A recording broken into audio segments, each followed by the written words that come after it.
that familiar to some of us, a familiar text? Any symbols or words or images in there? Yeah. Yeah, the demons do, right? They recognize that Jesus is the Son of God and they call it out, right? Yeah, that's great. Do you know much about this area, the Decapolis, where Jesus is? As we kind of studied that, saw that this is the 10 kind of federated cities right here. It was a hub of a lot of the Roman military, and it was also a place where veterans would settle down. So they would go there and they would kind of retire, many of them, in this area called the Decapolis, where Jesus is passing through, right? And do you know what this word, this kind of strange word, legion is? Have you heard of that word? Anybody know that? Yeah. Yeah, it's a group, like a platoon of Roman soldiers. How many folks in it? It's kind of, folks kind of debated, right? A few thousand soldiers.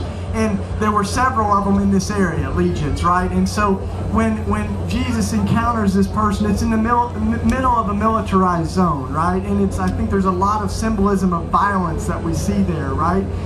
And living in the tombs, all of these images of uncleanliness, right? Of living in the cemetery and being among the dead. And Jesus looks at these demons and they name him and he names them, right? Their name is Legion and they are many. It's almost saying like we're a platoon. And then the words, if you study this text, it's fun. Do y'all like doing this stuff? This is fun stuff. I think we need to do good Bible study. When you look at these words, there's so much poetry there that when he says come out, it's the same kind of word with which he cleansed the temple, right? It was get out of there. Like there's this sense that when it says they occupied him, it's the same word that we think of when we hear like occupation, like occupation of Iraq, occupation of a foreign person inside of us, like an occupation of a demon spirit. So there's something foreign that's controlling him, right? And there's that sense that when Jesus casts out that occupation and frees this man, that the demons then charge, they're cast out into the pigs, right?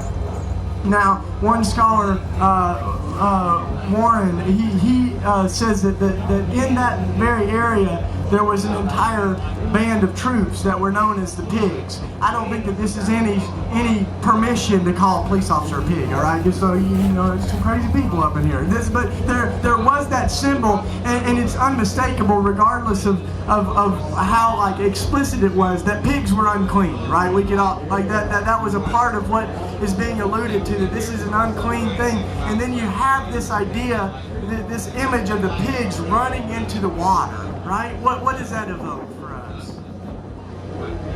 Right, the military, the Egyptian military that charges into the sea and is swallowed up, right? The exact same thing happens to this platoon of pigs that charge, and that same word is that they charge like a military into the water and they're swallowed up.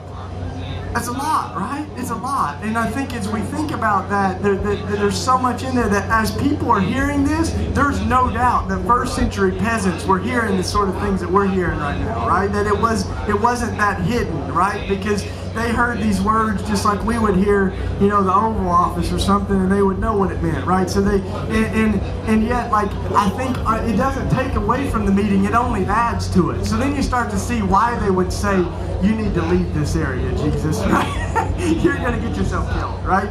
Because why would they ask him to leave? And so there's a lot of meaning, I think, that's wrapped up in a lot of the verses that we look at. And one of my favorite things is looking at how Jesus is evoking those symbols and those things, because I think it doesn't take away at all of whether or not, like, did Jesus really meet a guy named Legion? Well, sure, like it's a beautiful thing that there's so much that's encapsulated in that. And I think it's the same way that we see the miracles of Jesus and how he like imaginatively encounters any powers, right? So they come up to Jesus and they say, Jesus, do you pay your taxes? They actually ask Peter, does Jesus pay his taxes? And what does Jesus do? Do you remember this story with the fish? He tells them to go get a fish and it'll have a 4 drachma coin in its mouth, right?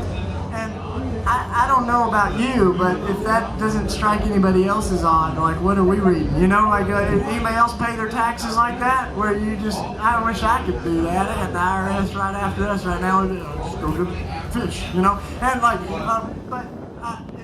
it's this beautiful way of transcending the deep political questions without like not being political, but it was being very political, but being very imaginative. So he goes and he gets a fish out of and pulls a coin out of its mouth, and I think it's a way of sort of making a lampoon out of the whole political question, right? He's like, well, you know, give to Caesar what's Caesar's, right?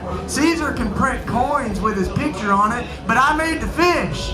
Right? I made humanity, and humanity has my image on them, and Caesar has no right to that, right? That this idea that the peasants, they also said that there was a saying in the empire that any time the emperor walked by, the fish would jump and try to lick his hand.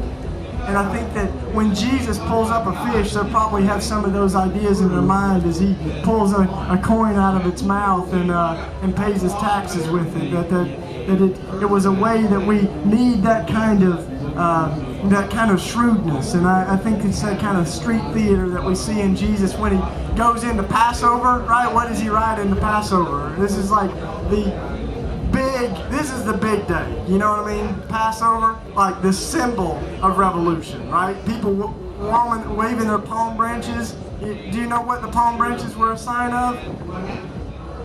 Right, the Maccabean Revolution. So I mean, you guys are Bible scholars. Like, it was the symbol of their attempt to overthrow Rome, right? It was the symbol of their revolution. And some of the archaeologists say that the Jewish youth even went around Rome and they would graffiti palm branches in the walls of the empire, right? And the Jews even printed their own coins that had palm leaves on them. But I'm not sure how happy Jesus was when everybody was waving palm branches, because Jesus he's a different kind of Messiah, right? So he walks in on the back of his donkey and I can just see the disciples like, you know, like, whoa, time out, Jesus. We need to get a new horsey here. You know, like kings don't ride donkeys. They ride in to Passover on the back of a big old war horse with a whole entourage of soldiers around. And here comes Jesus. A lot of scholars call it the anti-triumphal entry, right? Because he came in sporting the back of a donkey, right? How do you find your king on the back of an ass? That's a good question. And I think that, like, that Jesus is that's the Jesus who he exposed the power through suffering and through this idea that he's not the Messiah that's going to come with a sword to overthrow Rome, but he's the Messiah that's going to come with a cross. He's the Messiah that's going to rule with a towel and not a throne. And that's the kind of Jesus I think that we have the invitation to follow.